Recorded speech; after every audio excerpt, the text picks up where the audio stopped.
Alright, let me have some tea.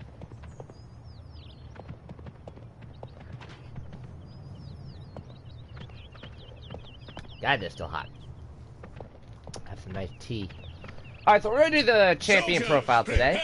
And I want to mention this right off the bat. This is something that still bothers me. A lot of people tell me Makoa is the absolute undisputed #1 tank in the game right now. And he's just not. I still have credits to spare. That's the default build? I don't want the default build. Now, looking at Makoa's kit, I think it's very important to note that Makoa is an incredibly strong tank. However, Makoa is completely neutered in the champion select screen. I feel that's important to know. First off, I want to start off with what your base abilities do. I think that's very important. Let me come over to an area where I can actually shoot some people. So you have your little shell spin right there that lets you travel forward with a long-ass cooldown. Now you have your hook, which requires very precise aim, but it basically lets you pull somebody to close range. And then you have a cannon. It only has 4 rounds in it. It does deal good damage per shot, but it's basically ineffective against tanks. Also, it has an amazingly long range, but it also has an amazingly long arc. Allow me to explain.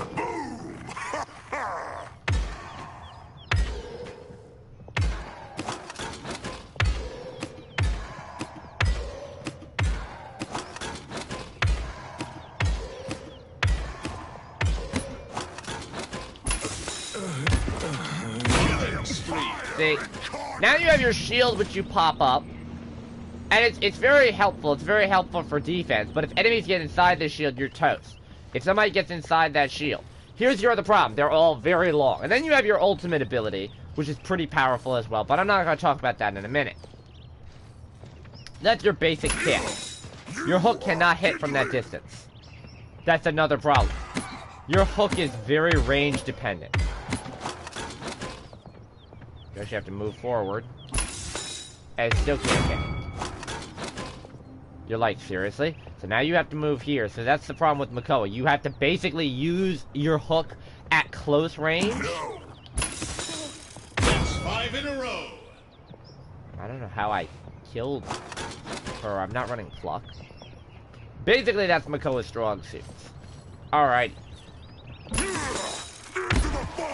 Never dies.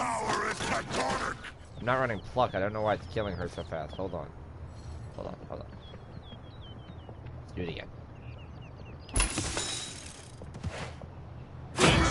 Oh, I'm bringing her out of here. She's not supposed to spawn out of here. Now I understand why. Okay.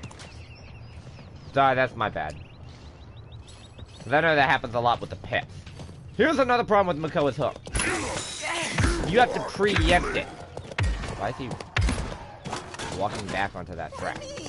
Now let's show off Makoa's ult. So basically, oh, that's the best way to show off Makoa's hook. Credits to spare.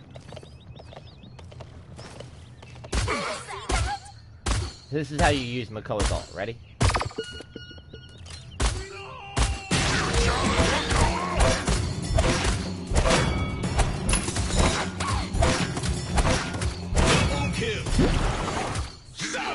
That's how you use Makoa's ult. You get really low, and then you go, "You challenge Makoa!" And you start swinging your anchor at people. Now you can shell spin and you can hook, but you can't use your shield.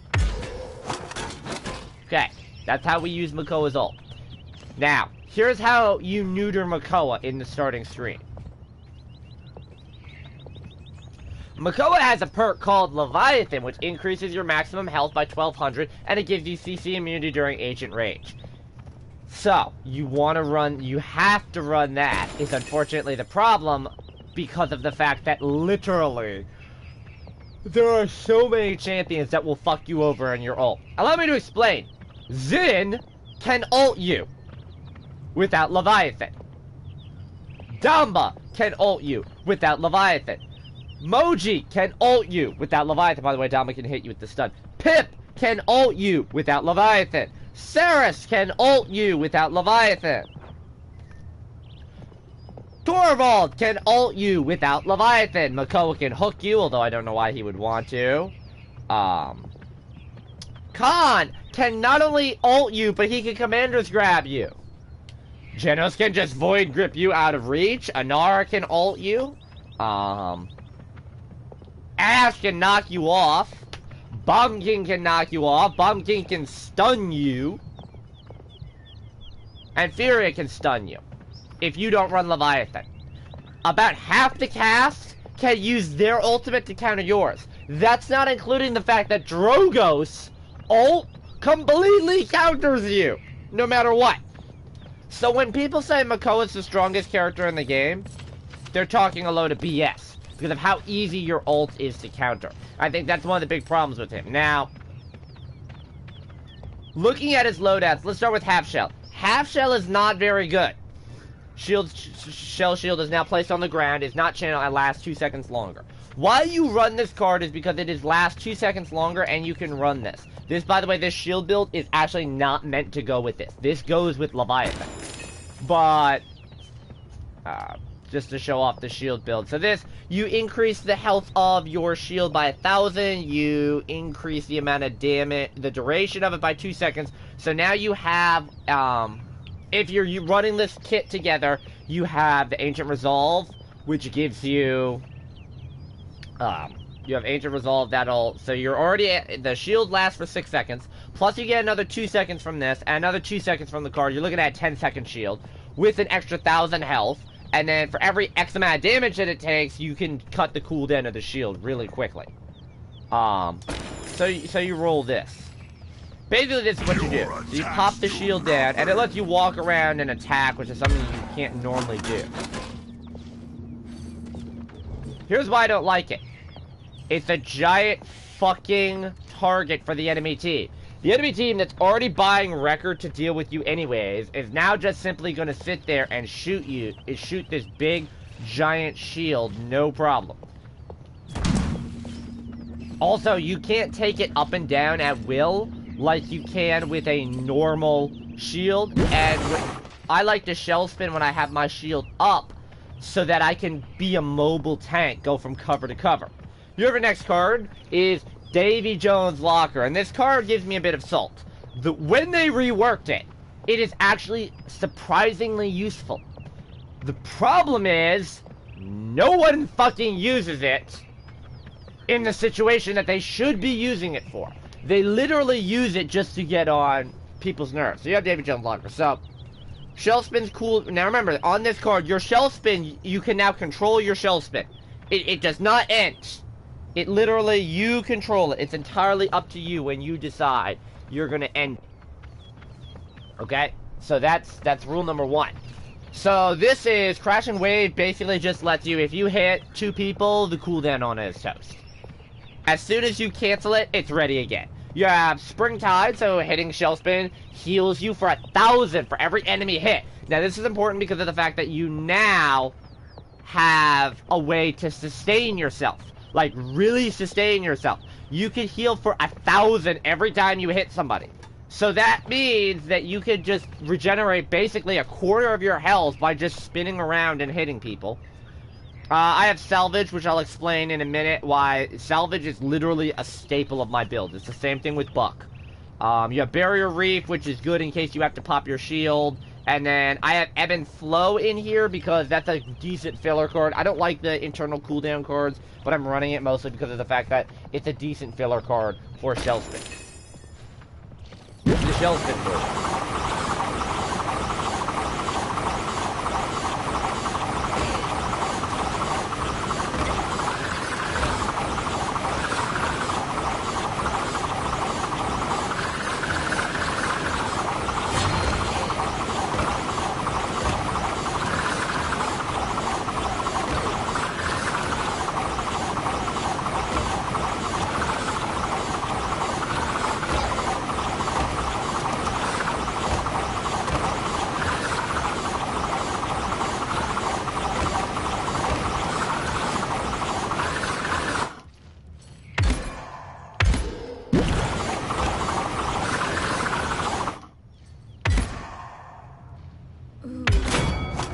Davy Jones' Locker, ladies and gentlemen.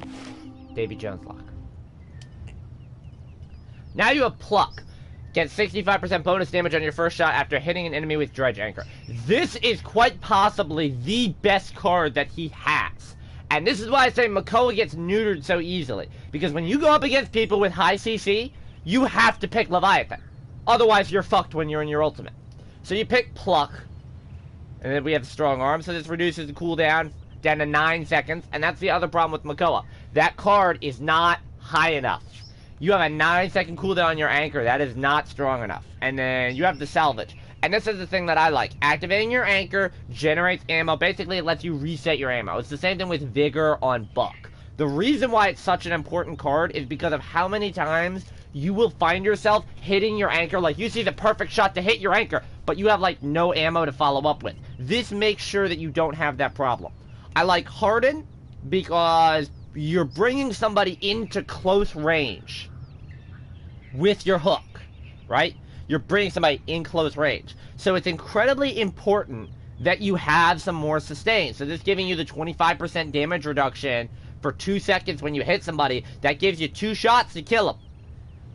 And then I have the Crashing Wave and Barrier Reef because those are the fillers on that. Mostly the Shell Spin so that I get a little bit more mobility. I like Crashing Wave as a filler.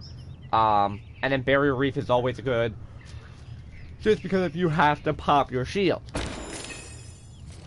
So, looking at this, so what you're going to do... I'm going to... That's 11 in a row! Oh. And that gives you ammo right there. So even though I didn't hit the hook, it gives me more ammo. I am fire incarnate. I'll wait for the cooldown to come down. This is what Pluck does. You are kindling. It lets you burst down so much damage. It basically gives you a free extra shot.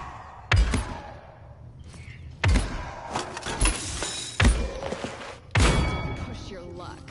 Yeah.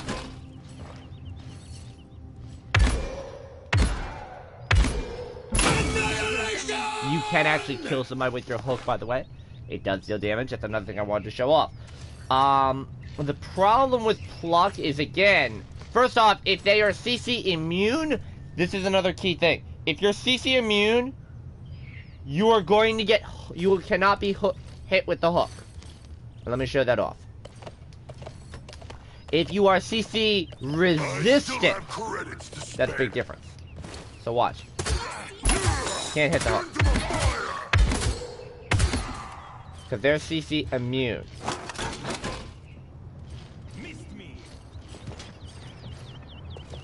It's also very good as a tank buster. So...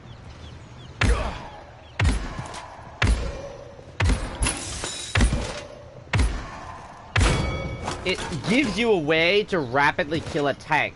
Because you get to use that damage bonus and the ammo you generate off of salvage to just keep firing on a tank at close range. Now, the last one I'm going to talk about is Leviathan. So we have Leviathan. I run the shield loadout with Leviathan, and then I have MC Hammer because this is the crowd control. So this is 70% crowd control. I have Barrier Reef in a good spot. I have a 6,000 health shield, so I basically take my cooldown right down to, I take it down to 5 seconds if they destroy it. And then I have the duration up for an extra second, and then Harden as a filler, and then Salvage is key as well. The only reason why I don't have Salvage here at 4 is because I would have to remove Ancient Resolve, and I'd have to take a point off of Barrier Reef, and I don't want to do that.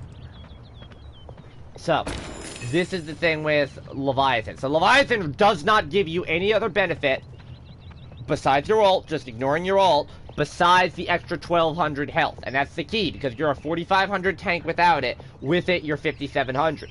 Now, the disadvantage to this is you don't have any bonus damage to work with. You don't have any bonus shielding to work with. You don't have any bonus mobility to work with. It literally just turns you into a beat stick. You literally just are a big target. And if you look at how big his hitbox is, it's not pretty. So, by the way, this is how I like to use his shield. So I'll shield this area, and then if I see a target in need, I can shell spin over to them with the shield up. That's something that I like to do, which is why I don't like running half shell. I like to keep that mobility as a mobile tank. And then, this is another annoying thing, is that Makoas that just think they can break dance on the point. That's really cute, buddy. Good job. Your anchor is not nearly effective. I missed that. I tried to lead it and I led it too far.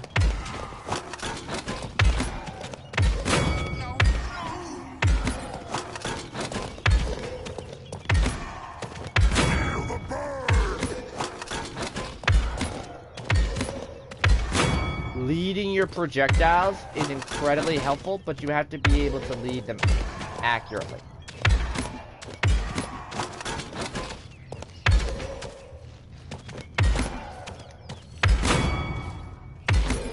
That's important to note on Makoa.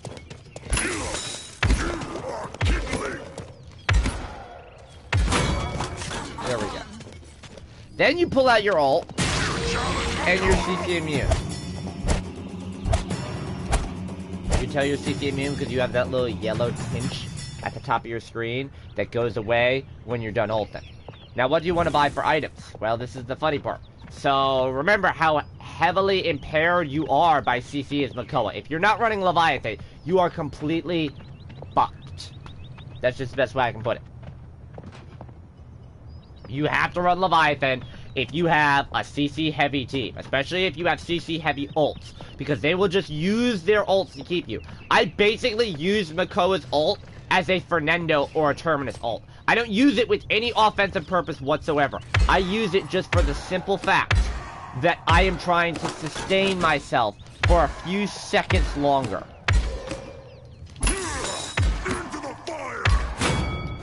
Like, that's it.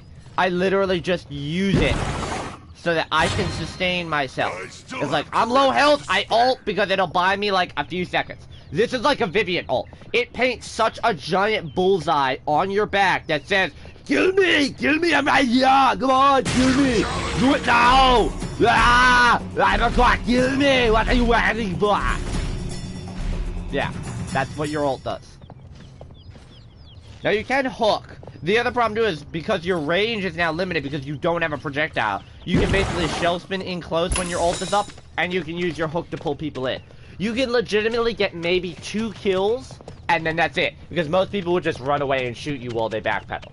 Like, when people say, you challenge Makoa? Yeah, I think I kind of do. Because, I mean, like, there's no point in challenging Makoa. Makoa's... he's not worth being challenged. He is incredibly strong on Leviathan. With that extra health. On a well-coordinated team, a hook is a death sentence. On a well-coordinated team, a hook is a death sentence. On an uncoordinated team, a hook is nothing. Except bringing somebody into close range. I still have credits to spend. My power is tectonic. Yeah, that's all it is.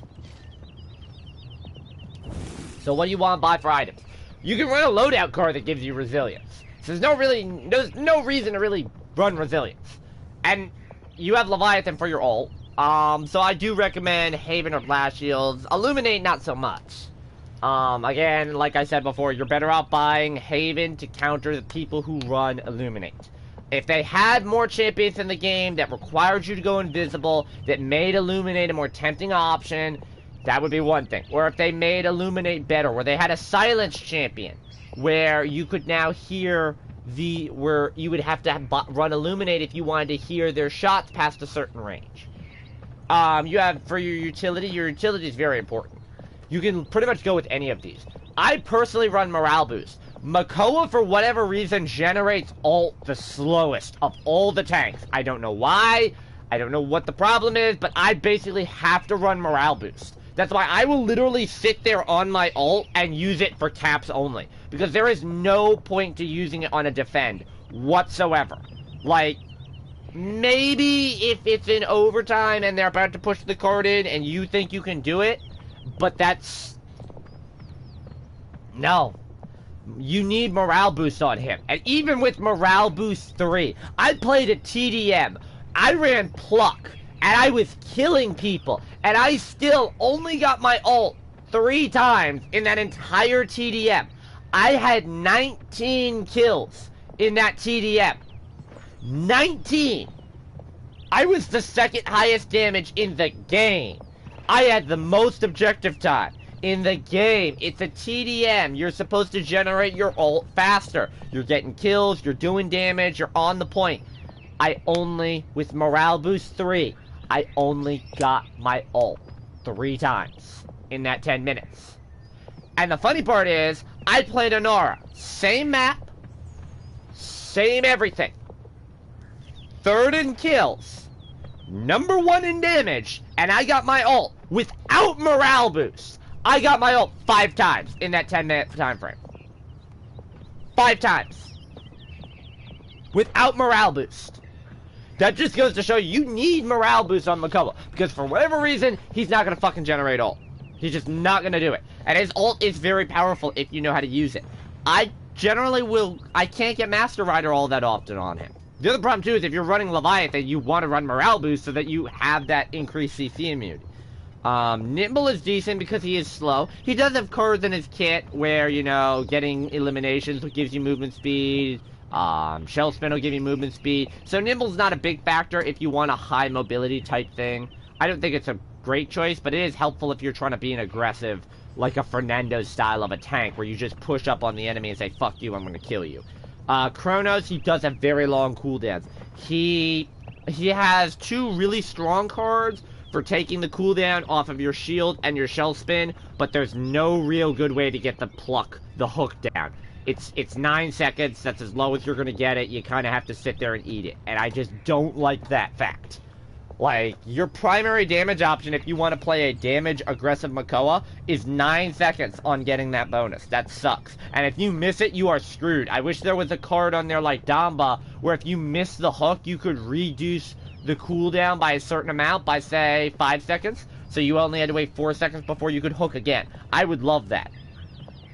And the old Davy Jones locker, by the way, it used to be if you hit someone with your anchor and they died within 4 seconds, it would reset your cooldown.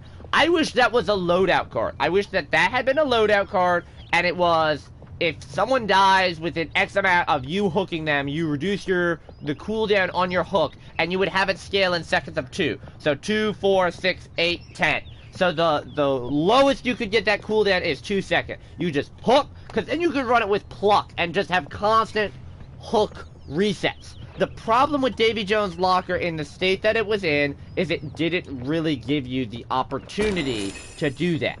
So then what's the other item that you have to buy? Master Rider is always a strong choice on a tank, but you have to run Morale Boost. So you're pretty much down to Morale Boost, Blast Shields, and Haven.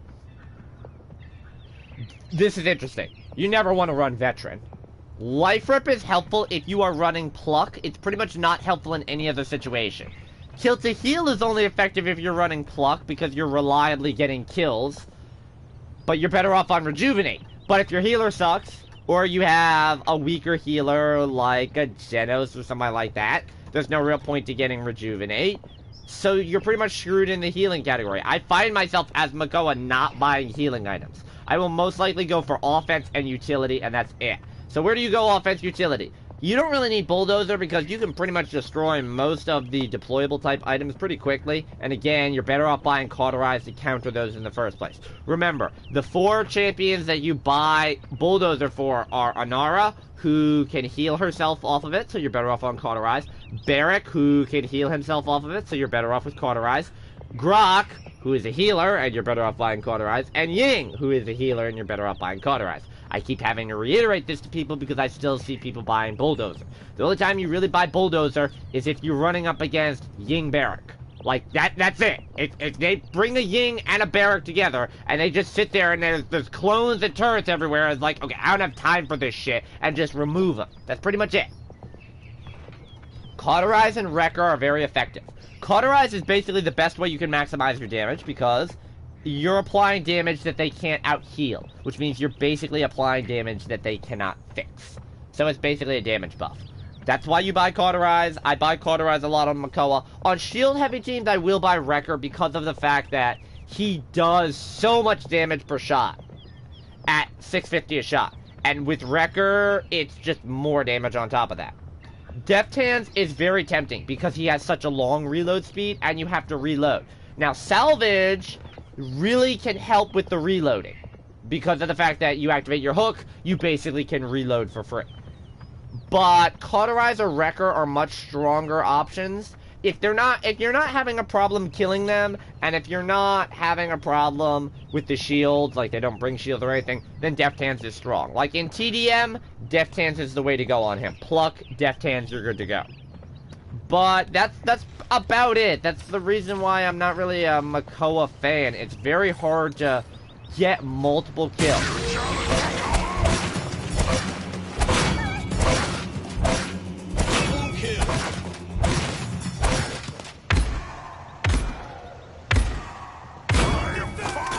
It's very hard unless they're all standing together and they want to die. It's hard to do that. I think Makoa's ult is just like Vivian's. It is a giant weakness that says, kill me, shoot me, whatever.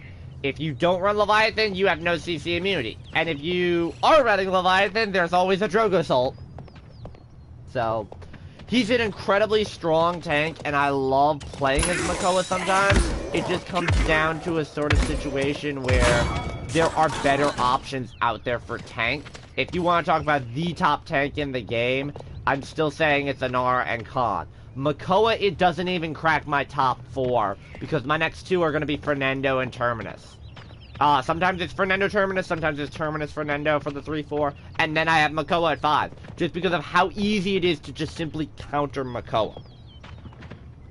If you're running half shell, you can just pull, unless he's running half shell, you can pull him out of his shield. If you run any sort of CC immunity, you completely counter his hook. If he doesn't run Leviathan, you counter his ult.